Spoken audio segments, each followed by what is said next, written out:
Дизайн в Ізраїлі секс, але політичні банери шикарні. Я Аня, графічний дизайнер, і я приїхала в Ізраїль після початку війни в Україні. Шкода, що маленькі бізнеси це не розуміють, але вкладатися в дизайн варто, тому що він приносить клієнтів, приносить виборців, і політики це розуміють. Дисклеймер, я дуже далека від політики Ізраїлю, я не маю права голосувати, тому що в мене немає громадянства. В цьому відео я оцінюю тільки дизайн політичних банерів і не пропагандую жодну з партій. 1 листопада пройшли вибори.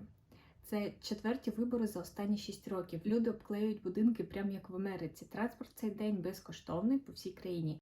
Я навіть виписала собі імена політиків і їх партій.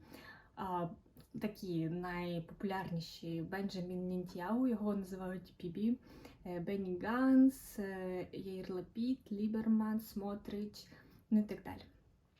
Більше всього реклами по Ізраїлю було у Бібі і Ганса. Просто я їздила і бачила її. Якщо порівняти їх фотографії такі живі і банера, то видно, що багато фотошопу було. Ганс, як мені сказали, він займав дуже високу посаду в армії, і просто подивіться на нього, яка у нього постава, правильні риси обличчя, йому бути моделлю. Один з його банерів, це просто вау. Я його коли побачила, це просто було... Дивіться, вам нічого це не нагадує, просто подивіться. Такий великий, на блакитному фоні, дивиться згори, а дивиться якого вниз, на тих політиків, в такому червоному фоні, які копошаться там, наче в аду. Це така метафора пекла і раю, і це круто тут працює, тому що це релігійна країна, і на підсвідомому рівні це програється у людей. Дивіться, помітьте, як розташовано зліва направо. Спочатку Ганс, а потім вже все це пекло і інші політики. Як я казала в одному з попередніх відео, тут в Ізраїлі, так як читають справа наліво, вони розташовують інформацію теж справа наліво. І мені дуже подобаються підобрані кольори. Подивіться, темний фон і такий блакитний, він дуже заспокійливий, життєрадісний, не знаю, наче все буде добре. І він дуже-дуже чудово читається на синьому. Правильна верстка, нічого зайвого, все просто класно. Далі. Банера Бібі. Що мені тут дуже подобається, так, це шрифт. У нього цей шрифт в логотипі, він використовує в своїх банерах теж цей шрифт. В Ізраїлі це проблема, тому що в івриті не дуже багато гарних шрифтів, а якщо вони є, вони дуже дорогі, тому всі використовують якісь безкоштовні, і це виділяється насправді. Є ще один банер, цей банер я не можу похвалити. Мені одразу, як я побачила, це стався Радянський Союз, і а ти п'єш, там, а ти... Дизайн цей outdated, як на мене. Виходить, що ієрархія якась, тут фото і бюлетень, вони одного розміру, і це вони конкурують між собою, це не є добре, тому що має бути один основний об'єкт. Не дуже розумію, до чого тут білий цей градієнт. Ця партія Бібі ще зробила багато банерів антирекламу своїх конкурентів. Цей банер просто класний, дуже гарно попрацювали з чорним градієнтом, мінімалістично, все, що потрібно. Цей банер мені подобається. Тут же гуляй душа. Я знаю, як працювати в фотошопі, як відкривати фотошоп. Які підібрані недоречно, не по розміру, не по кольору. Жахливий якийсь клоун, просто жах. Я не знаю, на що це зробила. Лапід. Це останній прем'єр-міністр. Його політикою, яка зрозуміло, були незадоволені, тому перевибори.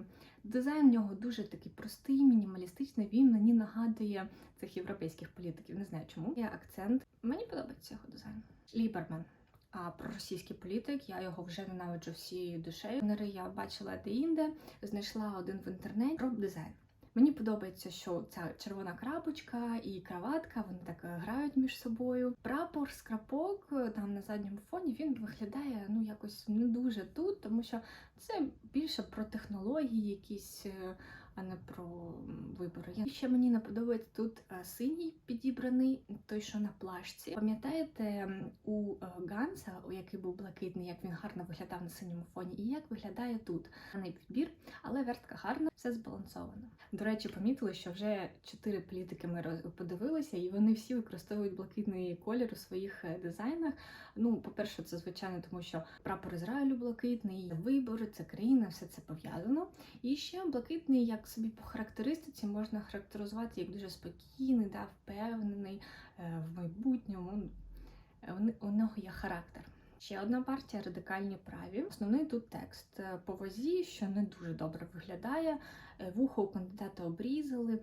Коли ми розташовуємо картинку і текст, краще робити, щоб картинка була основним об'єктом на банері. Його посунули цього кандидата в бік, наче він таке, щось не потрібне. І кіпа, чому погано підібраний фон, білий кіпа, у нього вона просто зливається з фоном, і наче в нього немає трошки голови. Текст вирівняли по центру, але так як вони розмістили його не по центру, є ощущення цього кандидата, це не дуже добре виглядає.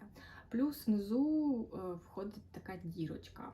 З версткою тут погано. Особи можуть бути менше, але вони тут просто не до чого. Їх так сильно затемнили, наче це просто висячі якісь голови. Поганий банер. Ці партії банери погані, мені не подобаються. Релігійні партії, дійшли ми до цього. Вони розвішують свою рекламу в основному по релігійних районах. Зрозуміло, що це їх цільова аудиторія. Тут навіть казати нема чого, тексту нема, просто фотографія, фон. Додали текст, але краще не стало. Не знаю, чому вони обрали жовтий, але вони, в принципі, вони виділяються цим від опонентів, але, чесно, мене вони лякають. Вони хоч і сміються, і колір такий жовтий, життєрадісний, але я дивлюсь на цих равінів, мені страшно. І якщо казати про дизайн, та риска взагалі не до чого, якась тінюшка. Взагалі жовтий і чорний в такому невмілому використанні, він більше асоціюється такими знижками якогось дешевого магазину. І так, підсумуємо. Звичайно, ми розглянули не всіх політ, і як на мене, найкраще дизайнери попрацювали над банерами Ганса. Чудова верстка, якісні фото, якісна обробка, чудові кольори. Залишайте коментарі, дизайн якої партії вам сподобався більше. І скоро будуть нові відео. Підписуйтесь.